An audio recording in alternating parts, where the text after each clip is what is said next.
வீடியோல accountancy sample question paper 23-24 ஓட solutions with concepts பார்க்க போறோம். அண்ட் இந்த வீடியோல கொஸ்டின் நம்பர் 1 to 7 கவர் ஆயிருக்கு.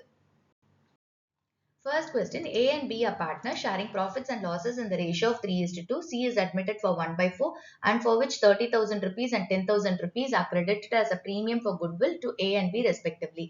The new profit sharing ratio of ABC will be. So question AB partners கொடுத்திருக்காங்க and அவங்களோட profit sharing ratio 3:2. C ன்னு ஒரு புது partner வராரு, அவரோட profit share 1/4. இந்த 1/4 share of profits க்கு C வந்து A க்கும் B க்கும் premium for goodwill கொடுக்கறாரு. A க்கு 30,000 and B க்கு 10,000. Okay, so இப்போ நம்ம new profit sharing ratio of ABC கண்டுபிடிக்கணும். இது என்ன chapter? Admission of a partner. இப்போ ஒரு நியூ பார்ட்னர் உள்ள வரும்போது ஓல்டு பார்ட்னர்ஸ்ல யாராவது ஒருத்தரோ இல்ல 2 பேரோ இல்ல எல்லாருமே அவங்களோட ப்ராஃபிட் ஷேர்ல கொஞ்சத்தை சாக்ரிஃபைஸ் பண்ணுவாங்க அந்த நியூ பார்ட்னருக்காக. அப்போ அவங்களோட ப்ராஃபிட் ஷேர் குறையுது, ஏன்னா நியூ பார்ட்னர் உள்ள வராரு, அவருக்கு ஒரு ப்ராஃபிட் ஷேர் கொடுக்கணும். ஓகே, சோ இப்போ இவங்களோட ப்ராஃபிட் ஷேர் குறையுது இல்ல, அவங்க அந்த ப்ராஃபிட் ஷேரை சாக்ரிஃபைஸ் பண்றாங்க. சோ இந்த பார்ட்னர்ஸை நம்ம சாக்ரிஃபைசிங் பார்ட்னர்ஸ் அப்படின்னு சொல்லுவோம். ஓகே, இப்போ இவங்களோட ப்ராஃபிட் ஷேர்ல இருந்து சாக்ரிஃபைஸ் பண்றதுனால நியூ பார்ட்னருக்கு ஒரு ஷேர் கிடைக்குது. இப்போ நியூ பார்ட்னர் என்ன பண்ணுவாரு, இந்த சாக்ரிஃபைசிங் பார்ட்னர்ஸ்க்கு ஒரு காம்பன்சேஷன் பே பண்ணுவாரு. அந்த காம்பன்சேஷனுக்கு பேர் தான் பிரீமியம் ஃபார் குட்வில். ஓகே, இப்போ இந்த பிரீமியம் ஃபார் குட்வில் அந்த நியூ பார்ட்னர் பே பண்ணோன்னு இந்த சாக்ரிஃபைசிங் பார்ட்னர்ஸ் அதை வந்து அவங்களோட சாக்ரிஃபைசிங் ரேஷியோல எடுத்துக்குவாங்க. ஓகேவா? சோ இப்போ ஃபர்ஸ்ட் நம்ம என்ன கண்டுபிடிப்போம் அப்படின்னா சாக்ரிஃபைசிங் பார்ட்னர்ஸ் யாருன்னு கண்டுபிடிப்போம்.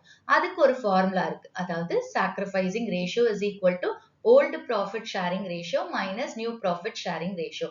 அப்போ ஓல்டு பார்ட்னர்ஸோட ஓல்டு ப்ராஃபிட் ஷேரிங் ரேஷியோவும் நியூ ப்ராஃபிட் ஷேரிங் ரேஷியோவும் மைனஸ் பண்ணா நம்மளுக்கு சாக்ரிஃபைசிங் ரேஷியோ கிடைக்கும்.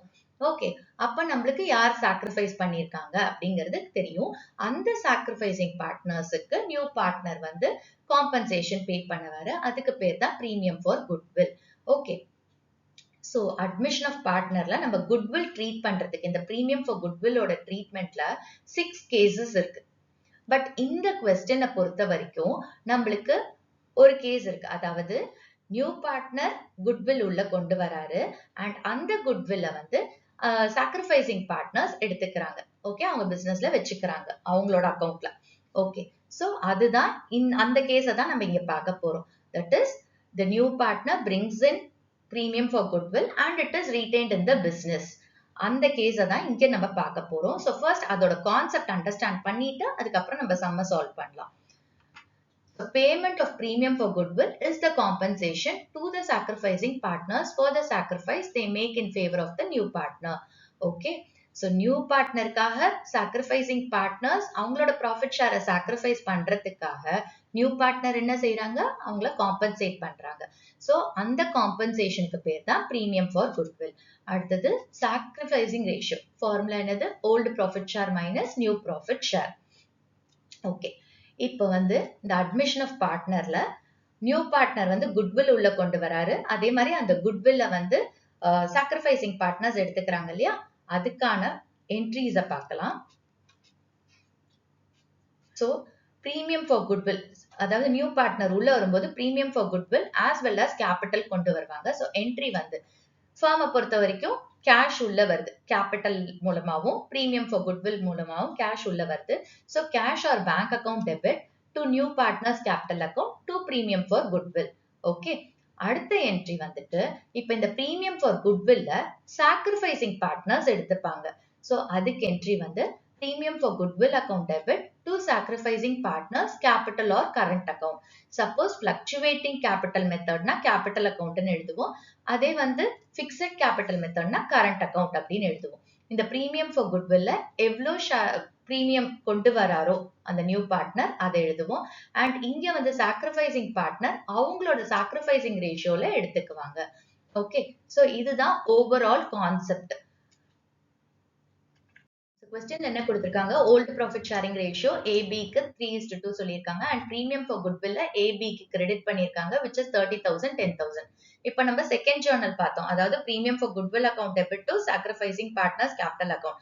அப்ப பிரீமியம் ஃபார் குட்வில் யாருக்கு போகுது, சாக்ரிஃபைசிங் பார்ட்னர்ஸ்க்கு போகுது. அப்ப இங்க பிரீமியம் ஃபார் குட்வில் யாருக்கு போயிருக்கு? A and B. அப்ப A and B யாரு? Sacrificing partners. ஓகே, இப்ப A and B யோட சாக்ரிஃபைசிங் ரேஷியோ நம்ம கண்டுபிடிக்க முடியும். பிரீமியம் ஃபார் குட்வில்ல சாக்ரிஃபைசிங் பார்ட்னர்ஸ் அவங்களோட சாக்ரிஃபைசிங் ரேஷியோல தான் எடுத்துட்டு இருப்பாங்க. அப்ப இந்த 30,000 10,000ங்கறத A and B இந்த பிரீமியம் ஃபார் குட்வில்ல வந்து சாக்ரிஃபைசிங் ரேஷியோல எடுத்துட்டு இருப்பாங்க.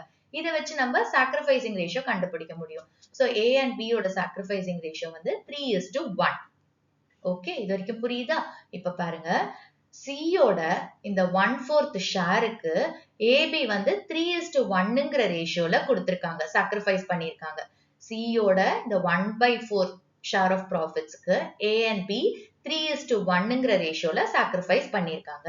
இப்போ A வந்து அவரோட ப்ராஃபிட் ஷேர்ல இருந்து எவ்வளவு Cக்கு கொடுத்திருக்காரு and B வந்து அவரோட ப்ராஃபிட் ஷேர்ல எவ்வளவு Cக்கு கொடுத்திருக்காரு அப்படிங்கறத கால்குலேட் பண்ணலாம்.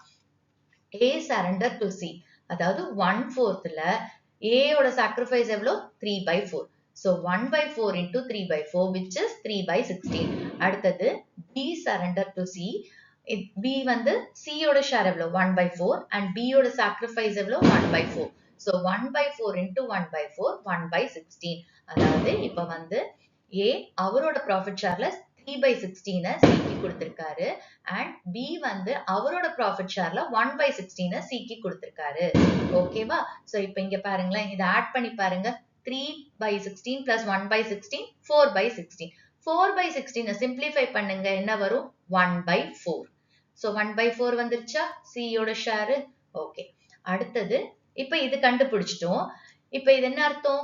A அவரோட ப்ராஃபிட் ஷேர்ல 3/16 Cக்கு கொடுத்துட்டாரு. B 1/16 அவரோட ப்ராஃபிட் ஷேர்ல இருந்து கொடுத்திருக்காரு. இப்ப இத வச்சு நம்ம என்ன கால்குலேட் பண்ண முடியும்? A and B யோட நியூ ஷேரை கண்டுபிடிக்க முடியும். So A's நியூ ஷேர் வந்து old ratio, that is 3/5 minus 3/16. Okay, so 3/5 minus 3/16. இங்க டினாமினேட்டரை வந்து காமன் பண்ணிக்கோங்க. So 80 வருது. இங்க 16 ஆல மல்டிப்ளை பண்ணுங்க. 5 16s are 80. அப்ப நியூமரேட்டரையும் 16 ஆல மல்டிப்ளை பண்றோம். So 3 16s are 48. இந்த சைட் பாத்தீங்கன்னா டினாமினேட்டர் 16. So 5 ஆல மல்டிப்ளை பண்ணா 80 வரும். அப்ப நியூமரேட்டரையும் 5 ஆல மல்டிப்ளை பண்றோம். 15 வருது. So 48 minus 15 divided by 80 is 33/80. இது A யோட new share. Next B's new share. B யோட volt ratio 2/5 minus surrender 1/16. 2/5 minus 1/16. Again இங்க LCM காமன் பண்ணிக்கோங்க. I mean denominator காமன் பண்ணிக்கோங்க. 80 வரும் and 5 16s are 80, 2 16s are 32. இந்த side 16 5s are 80, 1 5s are 5. So 32 minus 5 by 80 which is 27/80. இது B யோட new share. Okay, அடுத்தது இப்போ நம்ம யார் 3 பேத்துக்குமே போடணும். இப்ப AB வந்தாச்சு. இப்ப C யோட ஷேர். C யோட ஷேர் எவ்வளவு? 1/4. இது நியூ ஷேர்னு சொல்ல மாட்டோம். ஏன்னா இப்பதான் CA வந்து பிசினஸ் குள்ள வந்திருக்காரு. சோ இதான் அவரோட ஃபர்ஸ்ட் ப்ராஃபிட் ஷேர் 1/4. ஓகேவா? இப்ப இங்க பாத்தீங்கன்னா இவங்களுக்கு 80 18 டினாமினேட்டர் காமனா இருக்கு. பட் இவருக்கு 4 தான் இருக்கு. நம்ம ரேஷியோ எழுதும்போது டினாமினேட்டரை காமன் பண்ணி தான் எழுதணும். அப்ப என்ன பண்ண போறோம்? C யோட டினாமினேட்டர் காமன் பண்ணி நம்ம வந்து ரேஷியோ எழுத போறோம். So C share is equal to 1/4 into 20/20. ஏன்னா இந்த 80 வரணும் அப்படின்னா டினாமினேட்டருக்கு 4 20 ஆல மல்டிப்ளை பண்ணும். அப்ப நியூமரேட்டரையும் 20 ஆல மல்டிப்ளை பண்ணும். So 20/80. Clear? So இப்ப நியூ ரேஷியோ என்னது? New ratio of ABC is 33:27:20. Second question, assertion reasoning question கொடுத்திருக்காங்க. Assertion வந்து Batman, a partner in a firm with 4 partners, has advanced a loan of 50,000 rupees to the firm for last 6 months of the financial year without any agreement. He claims an interest on loan of 3,000 rupees despite the firm being in loss for the year. Reason வந்து, in the absence of any agreement or provision in the partnership deed, provisions of Indian Partnership Act 1932 would apply. நம்மளுக்கு சில options கொடுத்திருக்காங்க. So assertion என்ன சொல்லுதுன்னா, Batman ஒரு partner இருக்காரு. அவர் வந்து ஃபர்முக்கு loan கொடுத்திருக்காரு 50,000. அண்ட் இது எப்ப கொடுத்திருக்காருன்னா பினான்சியல் இயரோட லாஸ்ட் 6 monthsக்குள்ள தான் கொடுத்திருக்காரு. அண்ட் இதுக்கு எதுவுமே அக்ரிமெண்ட் கிடையாது. அக்ரிமெண்ட் இல்லைன்னா பார்ட்னர்ஷிப் டீட் கிடையாது. ஓகே, சோ அவர் இந்த லோனுக்கு இன்ட்ரெஸ்ட் ஆன் லோன் 3,000 எதிர்பார்க்கிறாரு. அண்ட் ஃபர்ம் வந்து லாஸ்ல வேற இருக்கு. ஓகே, ரீசன் என்ன சொல்றாங்கன்னா, இப்ப அக்ரிமெண்ட் இல்ல, அதாவது பார்ட்னர்ஷிப் டீட் இல்ல அப்படின்னா provisions of Indian partnership act 1932 தான் நம்ம வந்து யூஸ் பண்ணணும் அப்படின்னு சொல்றாங்க. ஓகே, ஸோ ஃபர்ஸ்ட் நம்ம இந்த இன்ட்ரெஸ்ட் ஆன் லோனோட ஃபுல் கான்செப்டையும் புரிஞ்சுப்போம். இங்க யார் வந்து லோன் கொடுக்கறாங்க? பார்ட்னர் வந்து ஃபர்முக்கு லோன் கொடுக்கறாங்க. அப்போ பார்ட்னர் கிட்ட இருந்து ஃபர்ம் லோன் வாங்கியிருக்குல்ல, அப்ப ஃபர்ம் வந்து பார்ட்னருக்கு இந்த லோனுக்கு இன்ட்ரெஸ்ட் ஆன் லோன் பே பண்ணும். Okay, so interest on loan யார் பே பண்ணும்? ஃபர்ம் வந்து பார்ட்னருக்கு பே பண்ணணும். ஓகே, அடுத்தது இந்த இன்ட்ரெஸ்ட் ஆன் லோன் அப்படிங்கிறது charge against profit.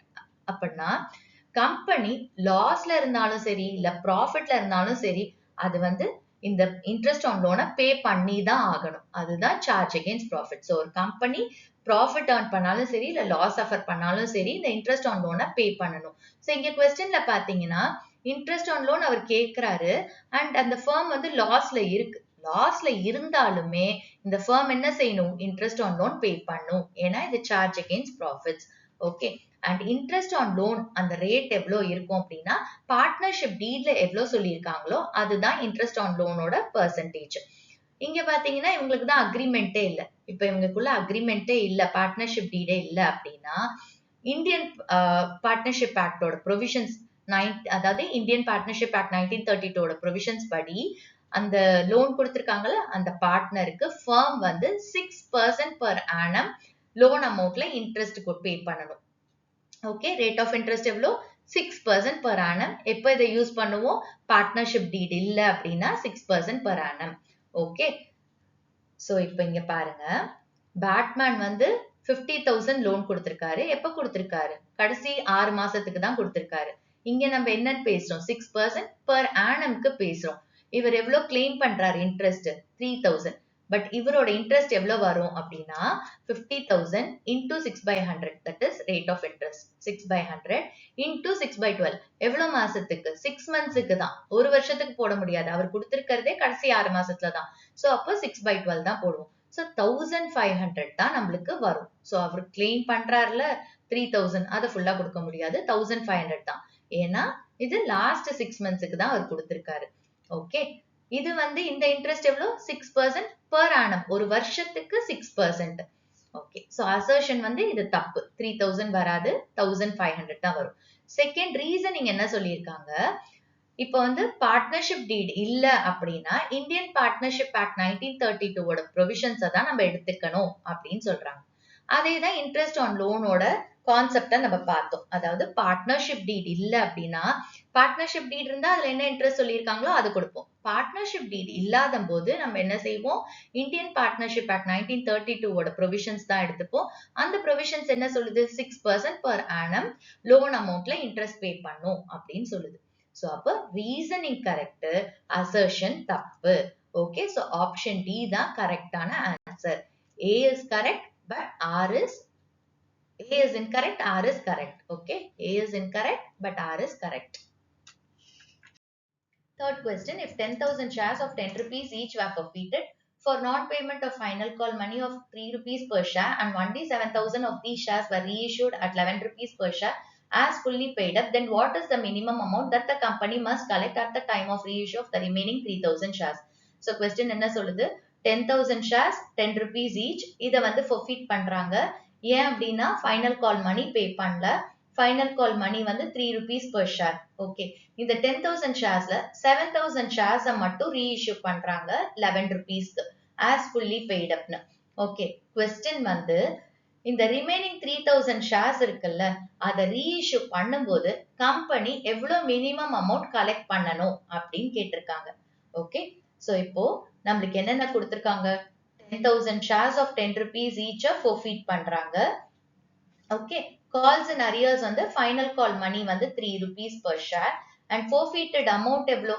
10 rupees face வேல்யூல 3 rupees பே பண்ணல. அப்ப மிச்சம் இருக்கிற 7 rupees பே பண்ணிருப்பாங்கல்ல, அதை தான் நம்ம forfeit பண்றோம். எவ்வளவு பே பண்ணிருப்பாங்களோ அதை forfeit பண்றோம்.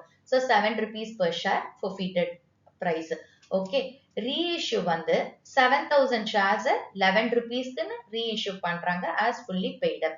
ஓகே, இப்போ நம்ம என்ன கண்டுபிடிக்கணும்? 3,000 shares ரிமைனிங் 3,000 ஷேர்ஸுக்கு ரீஇஷ்யூ பண்ணும்போது கம்பெனி எவ்வளவு கலெக்ட் பண்ணும்? மினிமம் அமௌண்ட் எவ்வளவு கலெக்ட் பண்ணணும் அப்படின்னு கேக்குறாங்க. மினிமம் அமௌண்ட் அப்படின்னா இப்போ reissue time ல. அப்போ நம்ம என்ன calculate பண்ணோம்? minimum reissue price per share first calculate பண்ணோம். minimum reissue price per share. இதோட formula face value minus amount forfeited. minimum reissue price எப்படி calculate பண்ணுவோம்? face value minus amount forfeited.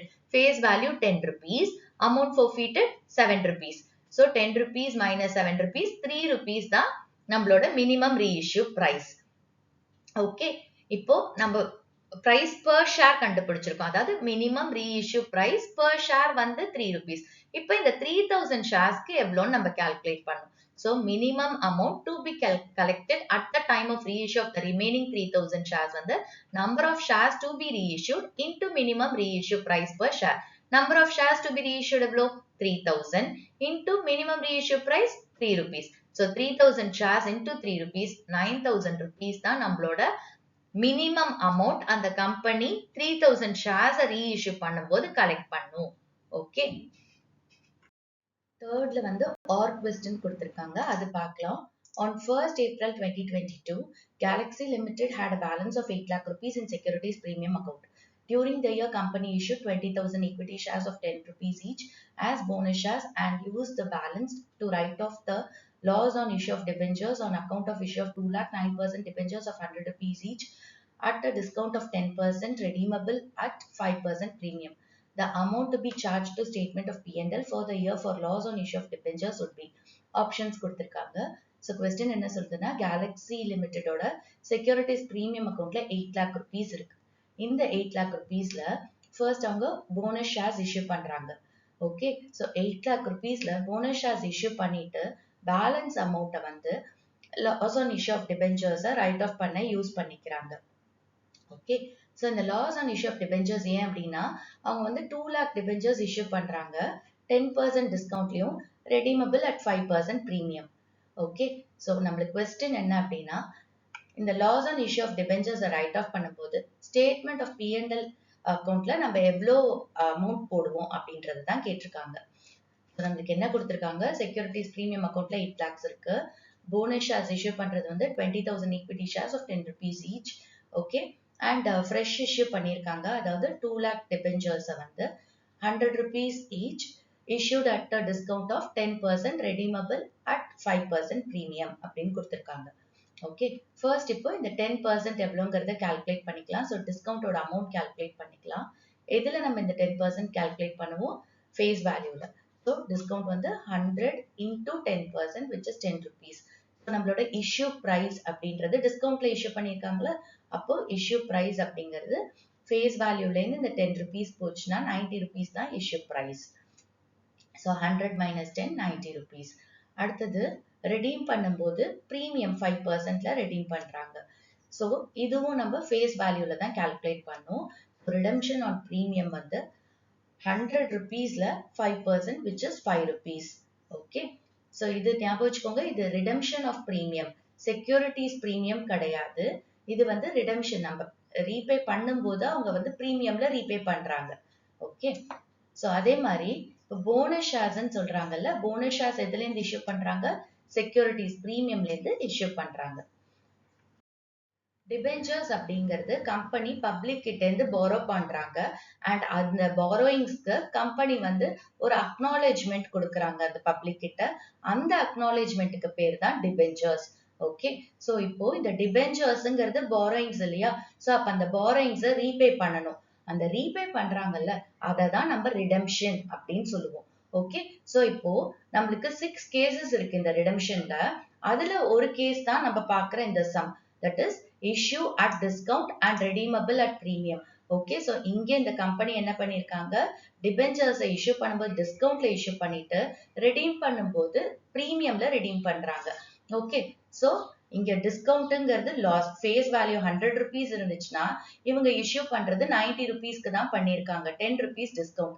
Okay. அப்ப face value விட கம்மியா தான் issue பண்ணிருக்காங்க. So அது ஒரு loss கம்பெனிக்கு. அதே மாதிரி பாத்தீங்கன்னா ரீபே பண்ணும்போது 100 rupees debentures face value 100 rupees 100 rupees debentures வந்து 5% that is 5 rupees premiumல redeem பண்றாங்க. again 5 rupees extra கொடுக்கறாங்க. so premium அப்படிங்கிறதும் it's a capital loss. okay. premium on redemption அப்படிங்கிறது capital loss. okay. இப்போ இதுக்கு ஜர்னல் என்ட்ரிஸ் எப்படி வரும் அப்படிங்கறத பார்க்கலாம். ஸோ ஃபர்ஸ்ட் என்ட்ரி எப்பவுமே சேம் தான், bank account debit to debenture application and allotment account. Okay, so issue at discount இருக்கு இல்லையா, ஸோ டிஸ்கவுண்ட்ல கொடுக்குறாங்க, டிஸ்கவுண்ட்ல எவ்வளவு பணம் வருதோ அதை நம்ம bank to debenture application and அலாட்மெண்ட்ல எழுதுவோம். நெக்ஸ்ட் இந்த டிபென்ச்சர் அப்ளிகேஷன் அண்ட் அலாட்மெண்ட் மணியை நம்ம டிபென்ச்சர்ஸ்க்கு டிரான்ஸ்ஃபர் பண்ணுவோம். அதே மாதிரி இங்க டிஸ்கவுண்ட் இருக்கு, அந்த டிஸ்கவுண்ட்டை நம்ம ட்ரீட் பண்ணணும். ஓகே, ஸோ அதுக்கு என்ட்ரி வந்து debenture application and allotment account debit, discount on issue of debentures account debit to percentage debentures.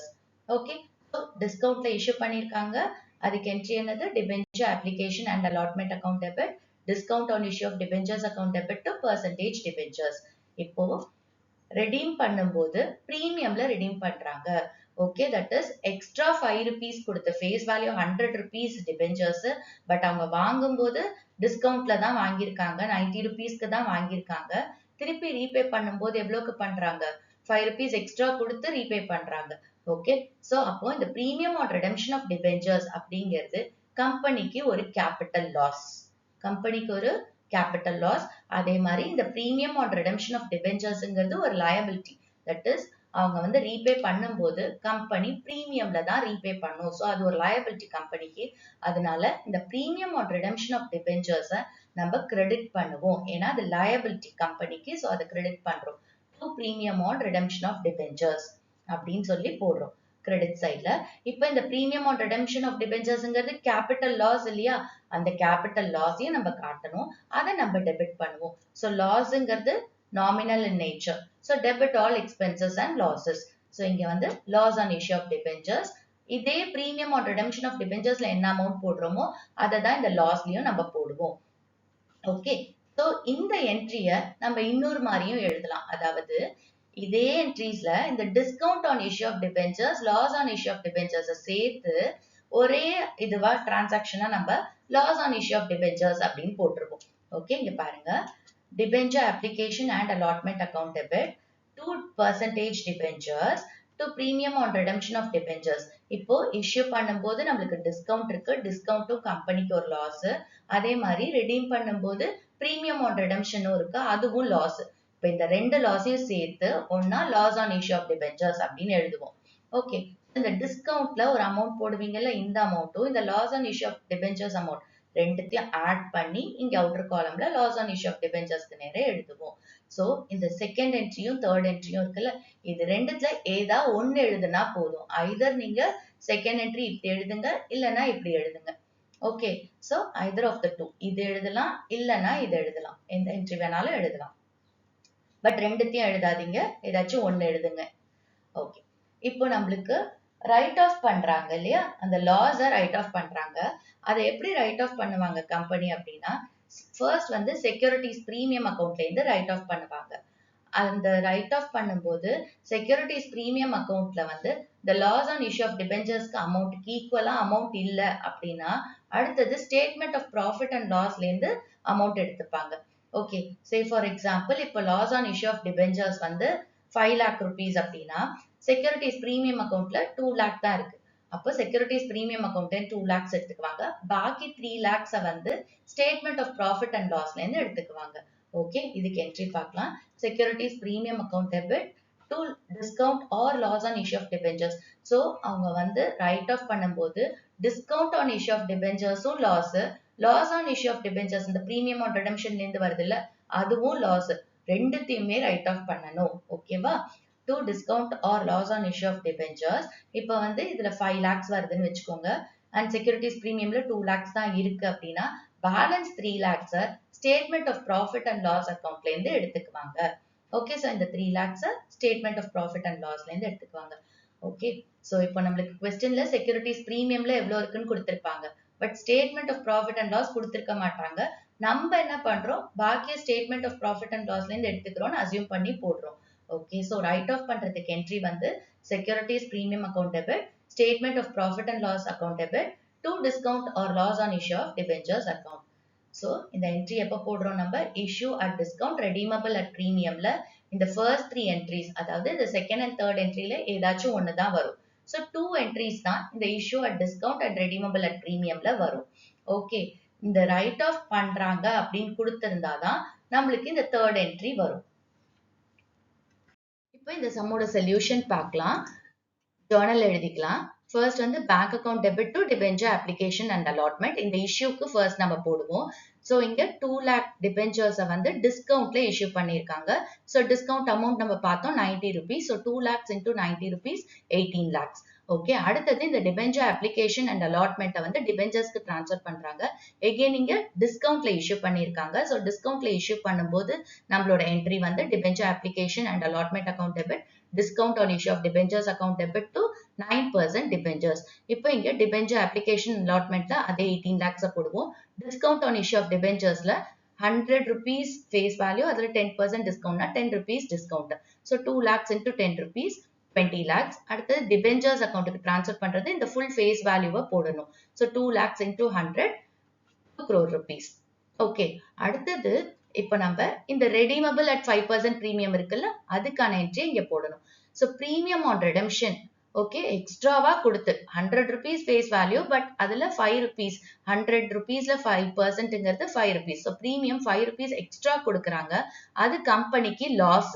Okay, so திருப்பி ரீபே பண்ணும்போது 5 rupees எக்ஸ்ட்ரா கொடுக்கறதுனால கம்பெனிக்கு loss. And premium on redemption of டிபெஞ்சர்ஸ்ங்கிறது கம்பெனியை பொறுத்த வரைக்கும் ஒரு லயபிலிட்டி. ஸோ அதனால ப்ரீமியம் ஆன் ரிடெம்ஷன் ஆஃப் டிபெஞ்சர்ஸை நம்ம கிரெடிட் பண்ணுவோம். ஓகே, அமௌண்ட் வந்து 2 lakh into 5 rupees. Okay, which is 10 lakh rupees. இப்போ இந்த 10 lakh rupees வந்து எக்ஸ்ட்ராவா கொடுத்து ரீபே பண்றாங்க. அதனால இது கம்பெனிக்கு லாஸ், அதை டெபிட் பண்றோம். Loss on issue of debentures account same 10 lakh rupees. நம்ம இங்க இந்த ப்ரீமியம்ல எவ்வளவு போடுறோமோ, ப்ரீமியம் ஆன் ரெடெம்ஷன்ல எவ்வளவு அமௌண்ட் போடுறோமோ அது நம்மளுக்கு லாஸ். ஸோ அதை லாஸ் ஆன் இஷ்யூ ஆஃப் டிபெஞ்சர்ஸ்னு போடலாம். சப்போஸ் இந்த என்ட்ரி போடாம நீங்க இன்னொரு என்ட்ரி என்ன போட முடியும்? Debenture application and allotment account debit loss on issue of debentures. Loss on issue of டிபெஞ்சர்ஸ்ல இந்த டிஸ்கவுண்ட் அமௌண்ட்டையும் loss on issue of debentures அமௌண்ட்டையும் சேர்த்து ஆட் பண்ணி 30 lakhs போட்டுருவீங்க. Okay, 2% debentures to premium on redemption of debentures. Okay, இப்போ அடுத்தது இது வரைக்கும் போட்டோம். இப்போ கொஸ்டின் என்ன? நம்மளுக்கு வந்து இந்த loss on issue of debentures இருக்குல்ல, அதாவது இந்த டிஸ்கவுண்ட் ஆன் இஷ்யூ ஆஃப் டிபெஞ்சர்ஸும் லாஸ் ஆன் இஷ்யூ ஆஃப் டிபெஞ்சர்ஸும் சேர்த்து 30 lakhs இருக்குல்ல, இதுதான் நம்மளோட மொத்த loss on issue of debentures. இப்போ இந்த 30 lakhs வந்து அவங்க ரைட் ஆஃப் பண்றாங்க. ஃபர்ஸ்ட் வந்து எதுல இருந்து ரைட் ஆஃப் பண்ணும்? எப்பவுமே ஃபர்ஸ்ட் செக்யூரிட்டிஸ் பிரீமியம்ல இருந்து ரைட் ஆஃப் பண்ணும். அதுக்கப்புறம் தான் statement of profit and loss. So இங்க क्वेश्चन என்ன கேக்குறாங்க? இந்த loss on issue of debentures நீங்க செக்யூரிட்டிஸ் பிரீமியம்ல இருந்து ரைட் ஆஃப் பண்ணதுக்கு அப்புறம் ஸ்டேட்மெண்ட் ஆஃப் P&L ல இருந்து எடுப்பீங்க. அப்ப அந்த ஸ்டேட்மெண்ட் ஆஃப் P&L ல இருந்து எவ்வளவு அமௌண்ட் எடுக்கிறீங்க அப்படின்னு கேக்குறாங்க. ஓகே, சோ இப்போ இங்க பாருங்க, ஃபர்ஸ்ட் நம்ம எதுல இருந்து ரைட் ஆஃப் பண்ணும்? செக்யூரிட்டிஸ் பிரீமியம் அக்கவுண்ட்ல இருந்து தான் ரைட் ஆஃப் பண்ணும். சோ செக்யூரிட்டிஸ் பிரீமியம்ல பாருங்க 8 lakhs இருக்கு. அந்த 8 lakhsல ஃபர்ஸ்ட் போனஸ் ஷேர்ஸை இஷ்யூ பண்றாங்க. சோ போனஸ் ஷேர்ஸ் எவ்வளவு இஷ்யூ பண்றாங்க?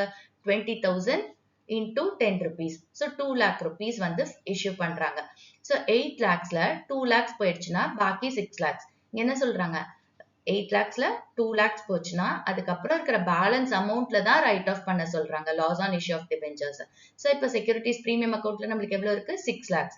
இப்போ நம்மளுக்கு discount and loss on issue of debentures, அதாவது டிஸ்கவுண்ட் எவ்வளவு இருக்கு? 20 lakhs and loss on issue of debentures 10 lakhs இருக்கு. சேர்த்து 30 lakhs இருக்கு. இப்போ இந்த 30 lakhsல செக்யூரிட்டிஸ் பிரீமியம் எவ்வளவு ரைட் ஆஃப் பண்ணிருக்கோம்? 6 lakhs. அப்ப பாக்கி இருக்கிற அமௌண்ட் தட் இஸ் 24 lakhs நம்ம statement of profit and loss அக்கவுண்ட்ல இருந்து எடுத்துக்கிறோம். புரியுதா? சோ இப்போ discount on issue of debentures நம்ம ரைட் ஆஃப் பண்றோம்.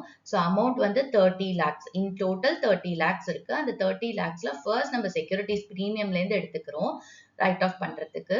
ஓகே, செக்யூரிட்டிஸ் பிரீமியம்ல 8 lakhs இருக்கு. அதுல அந்த 8 lakhsல அவங்க போனஸ் ஷேர்ஸ் இஷ்யூ பண்ணிட்டாங்க. 6 lakhs தான் இப்போ இருக்கு. இந்த 6 lakhs தான் பேலன்ஸ் அமௌண்ட். அந்த பேலன்ஸ் அமௌண்ட்டை வச்சு தான் loss on issue of debentures write off பண்ண சொல்றாங்க. ஓகே, சோ அப்ப இந்த 6 lakhs மேக்ஸிமமும் எடுத்தாச்சு. இப்போ 30 lakhsல 6 lakhs போச்சுன்னா 24 lakhs இருக்கு. இந்த 24 lakhs தான் நம்ம ஸ்டேட்மெண்ட் ஆஃப் ப்ராஃபிட் அண்ட் லாஸ்ல இருந்து எடுத்துக்கோம். சோ ஆப்ஷன் சி தான் correct. Fourth question, A, B and C who were sharing profits and losses in the ratio of 4:3:2 decided to share the future profits and losses in the ratio of 2:3:4 with effect from 1st April 2023. An extract of the balance sheet as at 31st March 23 is liabilities workmen's compensation reserve 65,000.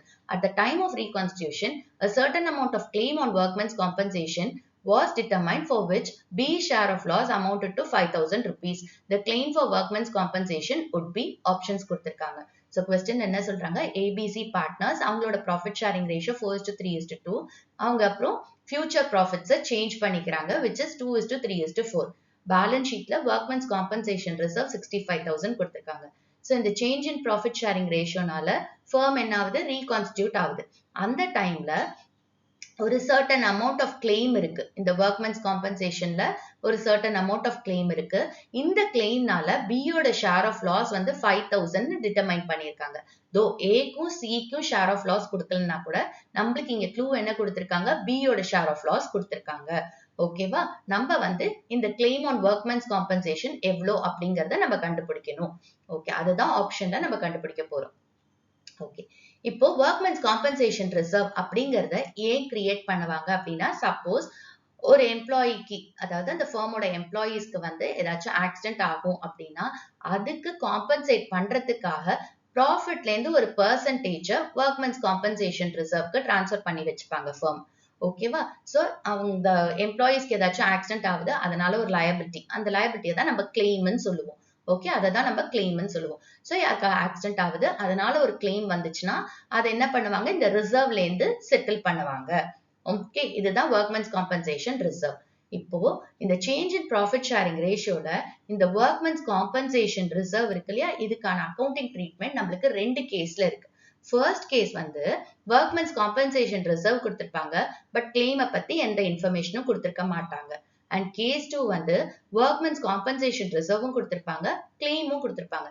So இங்க பாத்தீங்கன்னா நம்மளுக்கு workman's compensation reserveம் கொடுத்திருக்காங்க, கிளைமும் கொடுத்திருக்காங்க. So இது case 2. இப்ப இந்த case 2ல நம்மளுக்கு 3 situations இருக்கு. First situation, workman's compensation reserveம் workman's compensation claimம் equal amount இருக்கும். ஈக்குவல் அமௌண்டா இருக்கும்போது நம்ம என்ன செய்வோம்? workman's compensation reserveல என்ன இருக்கோ அது அப்படியே கிளைம்க்கு செட்டில் பண்ணிடுவோம். ஓகே, சோ அடுத்த சிச்சுவேஷன் என்ன அப்படின்னா, workman's compensation claim வந்து workman's compensation reserve விட கம்மியா இருக்கும். ஓகே, இப்ப workman's compensation claim workman's compensation reserve விட கம்மியா இருக்கும். சோ என்ன ஆகும்? இப்ப ரிசர்வ்ல ஜாஸ்தி இருக்கு, கிளைம் கம்மியா இருக்கு. அப்ப ரிசர்வ்ல இருந்து ஒரு அமௌண்ட்டை கிளைமுக்கு செட்டில் பண்ணிட்டு மிச்சம் ஒரு அமௌண்ட் இருக்கும்ல, அது சர்ப்ளஸா இருக்கு. அதை பார்ட்னர்ஸ்க்கு டிஸ்ட்ரிபியூட் பண்ணிருவாங்க. ஓகே, தேர்ட் சிச்சுவேஷன் என்ன அப்படின்னா, கிளைம் வந்து workman's compensation reserve விட ஜாஸ்தியா இருக்கும். கிளைம் ஆன் workman's compensation வந்து workman's compensation reserve விட ஜாஸ்தியா இருக்கும். அப்ப workman's compensation reserveல கிளைம் அமௌண்ட் கம்மியா தான் இருக்கு. சோ ரிசர்வ் அப்படியே என்ன பண்ணுவாங்க? கிளைமுக்கு டிரான்ஸ்ஃபர் பண்ணுவாங்க. இருந்தாலும் கிளைம் ஜாஸ்தியா இருக்கு. சோ அதனால ஃபர்ம் என்ன பண்ணும்? எக்ஸ்ட்ரா பணம் கொடுக்கணும். அந்த லயபிலிட்டியை செட்டில் பண்றதுக்கு எக்ஸ்ட்ரா பணம் கொடுக்கணும். சோ அந்த எக்ஸ்ட்ரா பணம் ஃபர்ம் கொடுக்குது இல்ல, அது வந்து லாஸ் ஃபர்முக்கு. ஓகே, சோ அப்போ அந்த லாஸ் இருக்கு இல்லையா, சோ அதனாலதான் அந்த லாஸை யார் பேர் பண்ணும்? ஃபர்ம் தான். ஃபர்ம்ங்கிறது யாரு? பார்ட்னர்ஸ். சோ பார்ட்னர்ஸ் தான் அதை பேர் பண்ணும். சோ அந்த மாதிரி இந்த இடத்துல என்ன ஆயிருக்கு அப்படின்னா, கிளைம் வந்து ரிசர்வை விட ஜாஸ்தியா இருக்கு. சோ அதனால பார்ட்னர்ஸ் வந்து அந்த லாஸை ஷேர் பண்றாங்க. நம்மளுக்கு இங்க க்ளூ என்ன கொடுத்திருக்காங்க? B யோட ஷேர் ஆஃப் லாஸை கொடுத்திருக்காங்க. ஓகேவா? சோ இப்போ இது வந்து கேஸ் 2 ஓட சிச்சுவேஷன் 3. இதோட ஜர்னல் என்ன அப்படிங்கறத பார்க்கலாம். So when workman's compensation claim is more than workman's compensation reserve, நம்ம ஜர்னல் என்ன போடுவோம் அப்படின்னா, workman's compensation reserve account debit to workman's compensation claim. So இங்க வந்து claim ஜாஸ்தியா இருக்கு, ரிசர்வ் கம்மியா இருக்கு. So ரிசர்வ்ல இருக்கிற மொத்த அமௌண்ட்டையும் கிளைமுக்கு டிரான்ஸ்ஃபர் பண்றாங்க. இருந்தாலுமே கிளைம்ல அமௌண்ட் ஜாஸ்தியா இருக்கு. சோ அந்த எக்ஸ்ட்ரா அமௌண்ட் கிளைம்ல இருக்குல்ல, அதை வந்து நம்ம ரீவாலுவேஷன் அக்கௌண்ட்ல போடுவோம். சோ ரீவாலுவேஷன் அக்கௌண்ட்ங்கிறது நம்ம இந்த எக்ஸ்ட்ரா அமௌண்ட்டை ஃபர்ம் பே பண்ணும். சோ அதை ரீவாலுவேஷன் அக்கௌண்ட்ல போடுறாங்க. இப்போ இந்த ரீவாலுவேஷன் அக்கௌண்ட்ல போட்டிருக்கிற இந்த எக்ஸ்ட்ரா அமௌண்ட் பார்ட்னர்ஸை பொறுத்த வரைக்கும் அது லாஸ். சோ இந்த ரீவாலுவேஷன் லாஸை வந்து பார்ட்னர்ஸ் எடுத்துப்பாங்க. சோ அப்போ இந்த ரீவாலுவேஷன் வரும்போது நம்ம இன்னொரு ஜர்னல் போடுவோம். Partners capital or current account debit to revaluation account. So இந்த லாஸை யாருக்கு டிரான்ஸ்ஃபர் பண்றாங்க? பார்ட்னர்ஸ் கேபிட்டலுக்கு டிரான்ஸ்ஃபர் பண்றாங்க. ஓகேவா? இதை வந்து ஓல்ட் ரேஷியோல டிரான்ஸ்ஃபர் பண்ணுவாங்க. சோ இதுதான் ரெண்டு ஜர்னல் இந்த கேஸ்க்கு. இப்போ இதுக்கு சொல்யூஷன் பார்க்கலாம். சோ ஃபர்ஸ்ட் வந்து என்ன பண்றோம்? workman's compensation reserve account debit to workman's compensation claim, அந்த டிஃபரன்ஸை நம்ம ரீவாலுவேஷன் அக்கௌண்ட்ல போடுறோம். ஓகே, அடுத்த ஜர்னல் என்னது?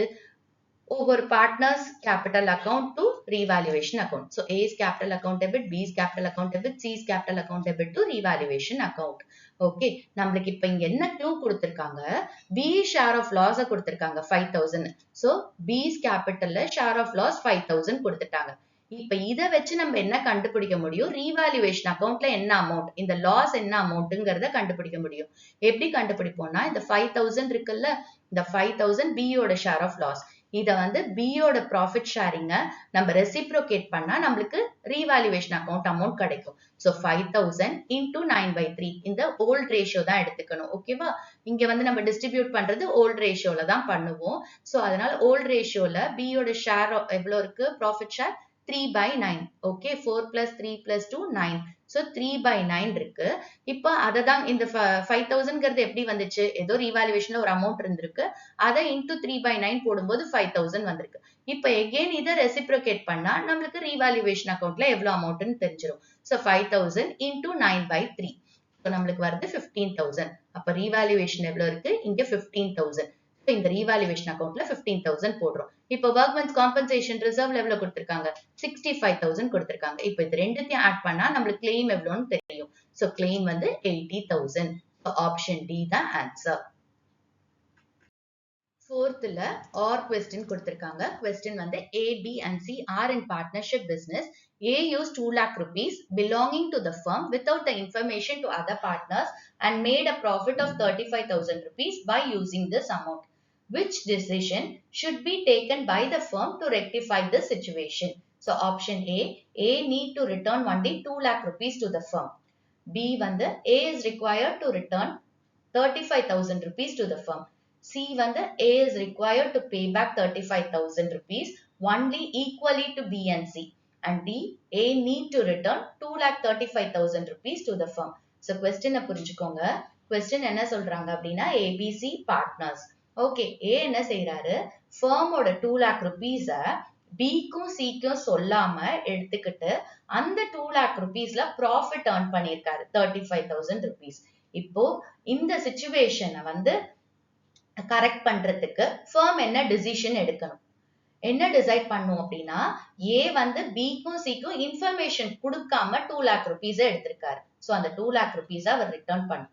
அதே மாதிரி இந்த 2 lakh rupees வச்சு ப்ராஃபிட் earn பண்ணியிருக்காரு. இந்த 2 lakh rupeesங்கிறது யாரோடது? ஃபர்மோடது. சோ 2 lakh rupeesயும் ரிட்டர்ன் பண்ணும். அதே மாதிரி அந்த 2 lakhsல இருந்து earn பண்ண ப்ராஃபிட்டையும் ஃபர்முக்கு ரிட்டர்ன் பண்ணும். ஏன்னா இந்த 2 lakh rupees வந்து ஃபர்மோட பணம். அப்ப அந்த ஃபர்மோட பணத்தை வச்சுதான் ப்ராஃபிட் earn பண்ணியிருக்காரு. அப்ப அந்த ப்ராஃபிட்டும் ஃபர்மோடது தான். சோ அதனால 2,35,000 rupeesயும் அவர் என்ன செய்யணும்? ஃபர்முக்கு ரிட்டர்ன் பண்ணும். So option D. Fifth question, interest on partners loan is credited to partners fixed capital account, partners current account, partners loan account, partners drawings account.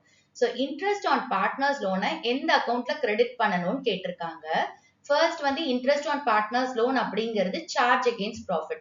Charge against profit அப்படிங்கிறது firm வந்து profit earn பண்ணாலும் சரி இல்ல loss suffer பண்ணாலும் சரி இந்த interest on partners loan firm pay பண்ணும். So அதனால interest on partners loan நம்ம எப்பவுமே profit and loss accountல debit sideல காட்டுவோம். ஓகேவா?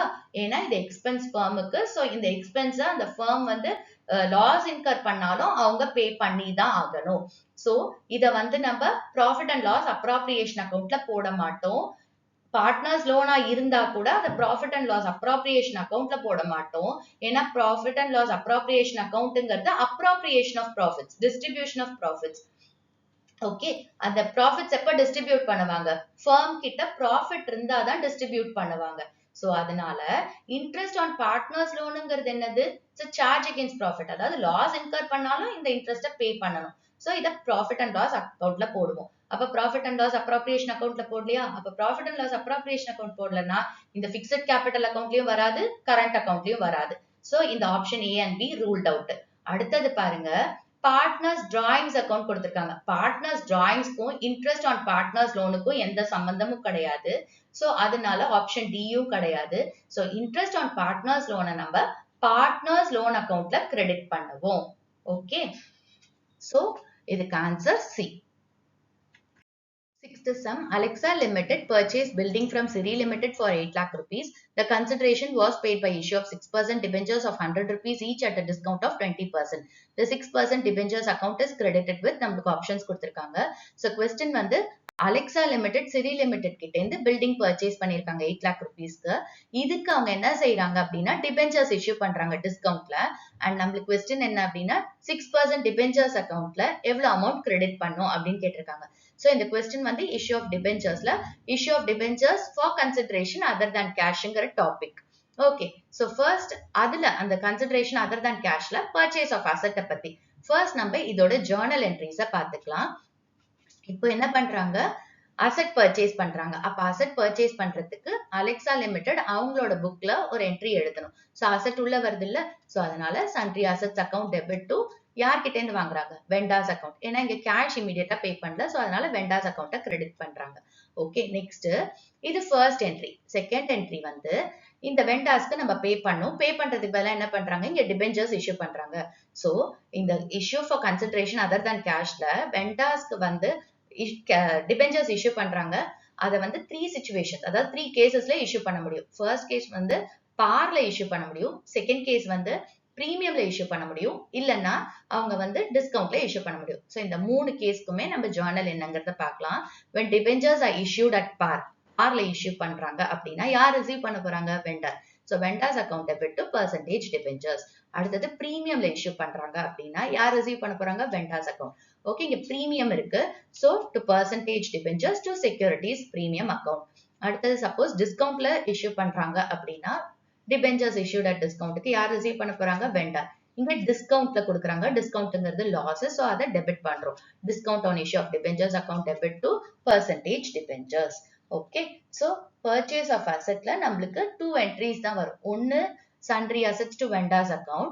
அதுக்கப்புறம் இந்த மூணு என்ட்ரில எப்படி இந்த debentures இஷ்யூ பண்றாங்களோ அதோட ஒரு என்ட்ரி தான் வரும். சோ இந்த கேஸ்ல பாத்தீங்கன்னா டிஸ்கவுண்ட்ல இஷ்யூ பண்றாங்க. அப்ப இந்த டிஸ்கவுண்ட் என்ட்ரி மட்டும் தான் செகண்ட் என்ட்ரியா வரும். இப்ப நம்மளுக்கு வந்து क्वेश्चनல மோஸ்ட்லி இந்த டிபெஞ்சர்ஸ் நம்பர் ஆஃப் டிபெஞ்சர்ஸ் கொடுத்திருக்க மாட்டாங்க. இங்க பாருங்களேன் 8 lakh rupees சொல்லிருக்காங்க and debentures issue பண்றாங்க 6% debentures 100 rupees face value ன்னு கொடுத்திருக்காங்க. பட் எவ்வளவு நம்பர் ஆஃப் டிபெஞ்சர்ஸ்னு கொடுக்கல. அத நம்ம கால்குலேட் பண்ணோம். எப்படி கால்குலேட் பண்ணுவோம் அப்படின்னா purchase consideration divided by issue price of debentures. purchase considerationங்கிறது அந்த asset என்ன வேல்யூக்கு purchase பண்றாங்களோ அது purchase consideration divided by issue price அப்படிங்கிறது face value. பாரா இருந்தா issue price வந்து face value. அதே பிரீமியமா இருந்தா face value plus premium amount தான் issue price. discount இருந்தா face value minus discount. Okay. இது சம்க்கு சொல்யூஷன் பார்க்கலாம். So first வந்து buildings account debit to Siri Limited 8 lakh rupees. எவ்வளவுக்கு வாங்குறாங்க 8 lakh rupeesக்கு. Okay, Siri Limitedக்கு என்ன பண்றாங்க டிஸ்கவுண்ட்ல debentures issue பண்றாங்க. So Siri Limited account debit discount on issue of debentures account debit to 6% debentures. So Siri Limitedக்கு எவ்வளவு வரும் 8 lakh rupees. Discount on issue of debenturesக்கு எவ்வளவு amount போடுவோம் நமக்கு தெரியாது. ஏன்னா number of debentures நமக்கு தெரியாது. அதே மாதிரி debentures accountக்கு எவ்வளவு போடணும்னு தெரியாது. ஏன்னா number of debentures தெரியாது. நமக்கு தெரிஞ்சது என்னது face valueவும் discount amountம் தான் தெரியும். So இப்போ அந்த number of debentures calculate பண்ணிக்கலாம். number of debentures எப்படி calculate பண்ணுவோம் purchase consideration அதாவது 8 lakhs divided by issue price. எவ்வளவுக்கு issue பண்றாங்க face value 100 rupees. அதுல 20% வந்து discount. So 100ல 20% போச்சுனா that is 20 rupees போச்சுனா 80 rupeesல issue பண்றாங்க. So 8 lakhs divided by 80 10,000 debentures issue பண்றாங்க. இப்போ இத வச்சு நம்ம இங்க போடலாம். So discount on issue of debentures 10,000 into 20 rupees. Okay, discount எவ்வளோ 20% on 100 rupees is 20 rupees. So 10,000 into 20 which is 2 lakhs. அடுத்தது 6% debentures. Debenturesல 10,000 debentures into face value. So 10,000 into 100 which is 10 lakh rupees. Okay so இந்த ஜர்னல்லாம் நீங்க போட வேணாம். உங்களுக்கு நான் சொல்லி கொடுக்கிறதுக்காக explain பண்றதுக்காக நான் ஜர்னல் போட்டிருக்கேன் உங்க அண்டர்ஸ்டாண்டிங்காக. நீங்க வந்து உங்களுக்கு எப்படி புரியுதோ அப்படி போட்டுக்கலாம். சோ இங்க வந்து நான் அந்த சம்ம ப்ராப்பரா எப்படி அதோட கான்செப்ட்ங்கிறத சொல்றதுக்கு தான் இதெல்லாம் நான் ஒர்க் அவுட் பண்ணியிருக்கேன். சோ நம்மளோட ஆன்சர் இங்க என்ன எவ்வளவு வந்து டிபெஞ்சர்ஸ் அக்கவுண்ட்ல கிரெடிட் பண்றோம் 10 lakh rupees. So 10 lakhs தான் நம்மளோட answer. Fifth law or question, which of the following statements is incorrect about debentures? Interest on debentures is an appropriation of profit. Debenture holders are the creditors of a company. Debentures can be issued to vendors at discount. The interest is not paid on debentures issued as collateral security. So, question என்ன கேட்டிருக்காங்க? கொடுத்திருக்கிற ஸ்டேட்மெண்ட்ல debentures பத்தி incorrect statement எதுன்னு கேட்டிருக்காங்க. First நம்ம debentures பத்தி தெரிஞ்சுப்போம்.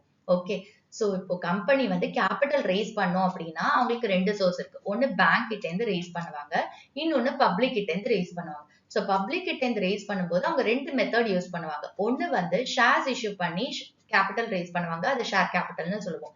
இன்னொன்னு டிபெஞ்சர்ஸ் இஷ்யூ பண்ணி பாரோ பண்ணுவாங்க பணம். சோ யாருக்கு டிபெஞ்சர்ஸ் இஷ்யூ பண்றாங்க? பப்ளிக் கிட்ட. அப்போ பப்ளிக் வந்து இந்த டிபெஞ்சர்ஸ்க்கு பணம் கொடுக்கும்போது அதை நம்ம பாரோயிங்ஸ் அப்படின்னு சொல்லுவோம். சோ கம்பெனியை பொறுத்த வரைக்கும் டிபெஞ்சர்ஸ்ங்கிறது பாரோயிங்ஸ். ஓகே, சோ இப்ப வந்து டிபெஞ்சர்ஸ் இஷ்யூ பண்றாங்க கம்பெனி அண்ட் அதுக்கு வந்து பப்ளிக் பணம் கொடுக்குறாங்க. சோ இத என்னன்னு சொல்லுவோம்? நம்ம பாரோயிங்ஸ்னு சொல்லுவோம். சோ கம்பெனி என்ன பண்றாங்க? பப்ளிக் கிட்ட இருந்து பாரோ பண்றாங்க. அப்போ இவங்க கிட்ட இருந்து பாரோ பண்ண பணத்துக்கு அவங்க ஒரு சர்டிபிகேட் இஷ்யூ பண்ணுவாங்க. அதுக்கு பேர் தான் டிபெஞ்சர் சர்டிபிகேட். இன் ஷார்ட் அதை டிபெஞ்சர்ஸ் அப்படின்னு சொல்லுவோம். சோ இந்த சர்டிபிகேட்ல எல்லா டீடைல்ஸும் இருக்கும். யார்கிட்ட பணம் வாங்கியிருக்காங்க, அவங்களோட நேம், அப்புறம் என்ன டைப் ஆஃப் டிபெஞ்சர்ஸ், எவ்வளவு அமௌண்ட், ஃபேஸ் வேல்யூ, அதை எந்த டேட்ல ரீபே பண்ண போறாங்க எல்லாமே கொடுத்திருப்பாங்க. இன்ட்ரெஸ்ட் ரேட் என்ன எல்லாமே இந்த சர்டிபிகேட்ல இருக்கும். சோ இதுக்கு பேர் தான் debenture certificate or debentures. Okay, so அப்ப டிபெஞ்சர்ஸ் அப்படிங்கிறது என்ன? It is a written document acknowledging the borrowing. Okay, உங்ககிட்ட எல்லாம் நான் வாங்கியிருக்கேன்னு சொல்லி அக்னாலேஜ் பண்றாங்க. அது ஒரு இந்த டாக்குமெண்ட்ல அவங்க வந்து அக்னாலேஜ் பண்றாங்க. ஓகே, அடுத்தது இப்போ இவங்க யார் ஆயிருவாங்க? இப்ப இந்த டிபெஞ்சர்ஸ் வாங்குறாங்க இல்லையா, இவங்க வந்து டிபெஞ்சர் ஹோல்டர்ஸ் ஆயிருவாங்க. ஓகே, சோ டிபெஞ்சர் ஹோல்டர்ஸ்ங்கிறவங்க கம்பெனிக்கு பணம் கடனா கொடுத்திருக்காங்க. சோ அவங்க வந்து கிரெடிட்டர்ஸ் ஆயிருவாங்க கம்பெனிக்கு. அண்ட் இந்த டிபெஞ்சர்ஸை வந்து நம்ம secured by way of charge on the assets of the company. அதாவது இப்போ கம்பெனி வந்து லோன் வாங்குறாங்க பேங்க் கிட்ட இருந்து அப்படின்னா பேங்க் என்ன செய்வாங்க? அவங்கள ஒரு பிரைமரி செக்யூரிட்டியா ஏதாவது ஒரு ப்ராப்பர்ட்டியை கொடுக்க சொல்லுவாங்க. சோ கம்பெனியும் என்ன செய்வாங்க? ஒரு ப்ராப்பர்ட்டியை பிளெட்ஜ் பண்ணிட்டு செக்யூரிட்டியா கொடுத்துட்டு லோனை வாங்குவாங்க. ஆனாலும் சில டைம் பேங்க்ஸ் என்ன செய்வாங்க?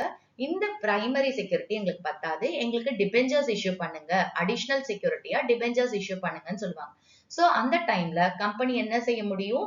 டிபெஞ்சர்ஸ் இஷ்யூ பண்ண முடியும். அது வந்து செகண்டரி செக்யூரிட்டியா கொடுக்கும். பிரைமரி செக்யூரிட்டி அவங்களோட ப்ராப்பர்ட்டி, அடிஷனல் செக்யூரிட்டியா டிபெஞ்சர்ஸ் கொடுக்குறாங்க. அந்த அடிஷனல் செக்யூரிட்டிக்கு பேர் தான் கொலாட்ரல் செக்யூரிட்டி. ஓகே, ஒரு பிரைமரி செக்யூரிட்டிய சப்போர்ட் பண்ணி இன்னொன்னு கொடுக்குறாங்கல்ல அந்த டிபெஞ்சர்ஸ், அத கொலாட்ரல் செக்யூரிட்டி அப்படின்னு சொல்லுவோம். இந்த கொலாட்ரல் செக்யூரிட்டியா டிபெஞ்சர்ஸ் கொடுக்கும்போது கம்பெனி வந்து அதுக்கு இன்ட்ரெஸ்ட் பே பண்ணாது. ஓகே, அடுத்தது இந்த டிபெஞ்சர்ஸ் நம்ம பார், பிரீமியம் இல்ல டிஸ்கவுண்ட்ல நம்ம இஷ்யூ பண்ண முடியும். ஓகே, சப்போஸ் வந்து கம்பெனி ஏதாவது வெண்டார்ஸ் கிட்ட இருந்து அசெட் பர்ச்சேஸ் பண்ணிருக்காங்க, இல்ல இன்னொரு கம்பெனியை பர்ச்சேஸ் பண்ணிருக்காங்க அப்படின்னா அவங்களுக்கு கேஷ் பே பண்ணாம என்ன பண்ண முடியும்? கம்பெனி வந்து டிபெஞ்சர்ஸ பார், பிரீமியம் இல்ல டிஸ்கவுண்ட்ல அவங்களுக்கு இஷ்யூ பண்ணிட முடியும். சோ அந்த வெண்டார்ஸ் வந்து கம்பெனிக்கு டிபெஞ்சர் ஹோல்டர்ஸ் ஆயிடுவாங்க. ஓகே, அதே மாதிரி டிபெஞ்சர்ஸ்க்கு முன்னாடி 9%, 10% இப்படி கொடுத்திருப்பாங்கல்ல, இதுதான் ரேட் ஆஃப் இன்ட்ரெஸ்ட். ஓகே, டிபெஞ்சர்ஸோட ரேட் ஆஃப் இன்ட்ரெஸ்ட் இந்த பெர்சன்டேஜ், டிபெஞ்சர்ஸ்க்கு முன்னாடி கொடுத்திருக்கிற இந்த பெர்சன்டேஜ் தான். அண்ட் இன்ட்ரெஸ்ட் ஆன் டிபெஞ்சர்ஸ் வந்து it is a charge against profits. Charge against ப்ராஃபிட்ஸ்னா இந்த டிபெஞ்சர்ஸ்க்கு வந்து இன்ட்ரெஸ்ட்டை கண்டிப்பா பே பண்ணணும். கம்பெனி வந்து ப்ராஃபிட் ஏர்ன் பண்ணாலும் சரி இல்ல லாஸ் சஃபர் பண்ணாலும் சரி இந்த டிபெஞ்சர்ஸோட இன்ட்ரெஸ்ட்டை பே பண்ணும். ஏன்னா டிபெஞ்சர்ஸ்ங்கிறது பாரோயிங், பப்ளிக் கிட்ட இருந்து பாரோ பண்ற பணம் தான் டிபெஞ்சர்ஸ். ஓகே, சோ அப்ப அதுக்கு அவங்க என்ன செய்யணும்? அந்த பாரோயிங்ஸ்க்கு வந்து இன்ட்ரெஸ்ட் பே பண்ணி தான் ஆகணும். கம்பெனி லாஸ்ல போனாலுமே அவங்க வந்து அந்த இன்ட்ரெஸ்ட்டை பே பண்ணணும். இப்ப நம்ம இதுல எது தப்பான ஸ்டேட்மெண்ட்ங்கிறத பார்க்கலாம். சோ இங்க பாருங்க, interest on debentures is an appropriation of profit சொல்லியிருக்காங்க. appropriation of profitsனா என்ன அர்த்தம்? ப்ராஃபிட்ஸ் இருந்தாதான் ப்ராஃபிட்டை டிஸ்ட்ரிபியூட் பண்ணுவாங்க அப்படின்னு அர்த்தம். அதாவது அவங்க எல்லாத்தையும் பே பண்ணுவாங்க. பட் இந்த இடத்துல நம்ம என்ன படிச்சோம்? Interest is a charge against profit. Profit இருந்தாலும் சரி இல்லாட்டியும் சரி இந்த இன்ட்ரெஸ்ட்டை பே பண்ணணும். சோ ஃபர்ஸ்ட் ஸ்டேட்மெண்ட் தப்பு. ஓகேவா? செகண்ட் ஸ்டேட்மெண்ட் என்ன கொடுத்திருக்காங்க? டிபெஞ்சர் ஹோல்டர்ஸ் அது கிரெடிட்டர்ஸ் ஆஃப் அ கம்பெனின்னு கொடுத்திருக்காங்க. ஆமா, அவங்க தான் பாரோயிங்ஸ், அதாவது பணம் கொடுக்குறாங்க கம்பெனிக்கு. சோ அது பாரோயிங்ஸ்னு சொல்றோம். சோ அவங்க வந்து கிரெடிட்டர்ஸ் ஆயிடுவாங்க. So debenture holders are the creditors of the company. And debentures வந்து vendors-க்கு discount-ல issue பண்ணலாம். So debentures நம்ம என்ன பண்ண முடியும்? Par-ல issue பண்ணலாம், premium-ல issue பண்ணலாம், discount-ல issue பண்ணலாம். So discount-ல நம்ம issue பண்ண முடியும். அதே மாதிரி debentures collateral security-யா கொடுக்கும்போது அதுக்கு interest pay பண்ண மாட்டோம். So collateral security-ங்கிறது bank கிட்ட நம்ம வந்து additional security-யா loan வாங்குறதுக்கு கொடுக்குறோம். So அதுக்கு interest pay பண்ண மாட்டோம். So இந்த second, third and fourth statement correct. First statement தான் தப்பு. Okay. Seventh question, assertion reason type. So assertion பார்க்கலாம். A company is registered with an authorized capital of 5 lakh equity shares of 10 rupees each, of which 2 lakh equity shares were issued and subscribed. All the money had been called up except 2 rupees per share, which was declared as reserved capital. The share capital reflected in the balance sheet as subscribed and fully paid up will be 0. Reason, reserve capital can be called up only at the time of winding up of the company. நம்மளுக்கு options கொடுத்திருக்காங்க. So assertion என்ன சொல்லுது அப்படின்னா, ஒரு கம்பெனியோட authorised capital வந்து 5 lakh equity shares of 10 rupees each. இந்த 5 lakh equity sharesல 2 lakh equity shares issue பண்றாங்க. அந்த 2 lakh equity shares சப்ஸ்கிரைப் ஆயிடுச்சு. ஓகே, சோ இப்போ இந்த 10 rupees ஃபேஸ் வேல்யூ இருக்குல்ல, அதுல எல்லாத்தையுமே கால் பண்ணிட்டாங்க எக்ஸப்ட் 2 rupees. அப்போ 10 rupeesல வந்து 2 rupees கால் பண்ணல, 8 rupees வரைக்கும் தான் கால்ட் அப். இந்த 2 rupees கால் பண்ணாம இருக்காங்கல்ல, இத நம்ம ரிசர்வ் கேபிட்டல் அப்படின்னு சொல்றாங்க. ஓகே, அண்ட் இந்த ஷேர் கேபிட்டல் கம்பெனியோட பேலன்ஸ் ஷீட்ல ஷேர் கேபிட்டல்ல subscribe and fully paid up 0ன்னு எழுதுவோம் அப்படின்னு சொல்றாங்க. ஓகே, ரீசன் என்ன சொல்றாங்கன்னா, ரிசர்வ் கேபிட்டல் அப்படிங்கிறது ஒரு கம்பெனி வைண்ட் அப் பண்ணும்போது தான் கூப்பிட முடியும் அப்படின்னு சொல்றாங்க. ஃபர்ஸ்ட் நம்ம ரிசர்வ் கேபிட்டலோட மீனிங் புரிஞ்சுக்கலாம். ரிசர்வ் கேபிட்டல்ங்கிறது it's a part of the subscribe capital. Okay, இங்க பாருங்க 10 rupees ஃபேஸ் வேல்யூ, அதுல 2 rupees வந்து என்ன சொல்றாங்க, ரிசர்வ் கேபிட்டல்னு சொல்றாங்க. அப்போ சப்ஸ்கிரைப் கேபிட்டல்ல ஒரு பார்ட் தான் ரிசர்வ் கேபிட்டல், இந்த 2 rupees. ஓகே, அண்ட் இந்த 2 rupees எப்ப கால் பண்ணுவாங்க, இந்த ரிசர்வ் கேபிட்டல்ல எப்ப கால் பண்ணுவாங்கன்னா, கம்பெனி வைண்ட் அப் பண்ணும்போது தான் கால் பண்ணுவாங்க. ஓகே, சோ அதுதான் இங்க ரீசன்ல சொல்லியிருக்காங்க. ரிசர்வ் கேபிட்டல்ல கம்பெனி வந்து வைண்ட் அப் பண்ணும்போது தான் கால் பண்ணுவாங்கன்னு சொல்லியிருக்காங்க. ஓகே, இந்த ரிசர்வ் கேபிட்டல்ல நம்ம அன்கால்டு கேபிட்டல்னு சொல்றோம். இங்க பாருங்க, ஃபேஸ் வேல்யூ வந்து 10 rupees இல்லையா, அதுல 8 rupees வரைக்கும் கால் பண்ணிருக்காங்க, 2 rupees இன்னும் கால் பண்ணல. இந்த 2 rupees எப்ப கால் பண்ணுவாங்க, அதாவது இந்த ரிசர்வ் கேபிட்டல் எப்ப கால் பண்ணுவாங்க, வைண்டிங் அப் மூலம் வைண்டிங் அப் பண்ணும்போது தான் கால் பண்ணுவாங்க. சோ அப்போ இந்த 2 rupees நம்ம அன்கால்டு கேபிட்டல் அப்படின்னு சொல்றோம். சோ அந்த ரிசர்வ் கேபிட்டல் என்ன சொல்றோம், அன்கால்டு கேபிட்டல்னு சொல்றோம். அண்ட் இதோட ஷேர்ஸ் வந்து நம்ம எங்க காட்டுவோம் அப்படின்னா, subscribe but not fully paid up கீழே, அதாவது ஃபேஸ் வேல்யூ வந்து 10 rupees. ஓகே, அந்த ஃபேஸ் வேல்யூ 10 rupeesல 8 rupees வரைக்கும் தான் கால் பண்ணிருக்காங்க, full 10 rupees-ம் கால் பண்ணல. சோ அதனால நம்ம subscribe and fully paid up கீழே இதை காட்ட முடியாது. ஏன்னா 10 rupees ஃபேஸ் வேல்யூல நம்ம எவ்வளவு வரைக்கும் கால் பண்ணிருக்காங்க, 8 rupees வரைக்கும் தான் கால் பண்ணிருக்காங்க. சோ அப்ப அது வந்து subscribe but not fully paid up கீழே தான் காட்டுவோம். எப்ப வந்து இந்த ஃபுல் ஃபேஸ் வேல்யூவும் கால்ட் அப்போ அப்பதான் நம்ம subscribe and fully paid up கீழே காட்டுவோம். அப்போ ஷேர் கேபிட்டல் காட்டுறோம்ல பேலன்ஸ் ஷீட்ல, அந்த இடத்துல நம்ம சப்ஸ்கிரைப் அண்ட் ஃபுல்லி பெய்ட் அப் வந்து 0ன்னு தான் காட்டுவோம். Subscribe but not fully paid up கீழே தான் அந்த 8 rupees நம்ம காட்டுவோம். ஓகே, சோ அப்போ ரிசர்வ் கேபிட்டல்ங்கிறது என்னது, சப்ஸ்கிரைப் கேபிட்டல் ஒரு பார்ட். அண்ட் இந்த ரிசர்வ் கேபிட்டல் எப்ப கூப்பிடுவாங்க, கம்பெனி வந்து வைண்ட் அப் பண்ணும்போது தான் கால் பண்ணுவாங்க. அண்ட் ரிசர்வ் கேபிட்டல்ல நம்ம அன்கால்ட் கேபிட்டல்னு சொல்லுவோம். ரிசர்வ் கேபிட்டல்ல நம்ம வந்து பேலன்ஸ் ஷீட்ல subscribe but not fully paid up கீழே காட்டுவோம். ஓகே, சோ இங்க அசர்ஷனும் கரெக்ட், ரீசனும் கரெக்ட். சோ நம்மளுக்கு இது வந்து both assertion A and reason are correct and reason is the correct explanation of assertion. இதுதான் answer. So இந்த வீடியோல சாம்பிள் பேப்பர்ல question 1 to 7 நம்ம பார்த்தோம் and detailed அதோட concepts explain பண்ணிருக்கேன். Hope உங்களுக்கு இந்த வீடியோ யூஸ்ஃபுல்லா இருந்திருக்கும்னு நினைக்கிறேன். Thanks for watching the video.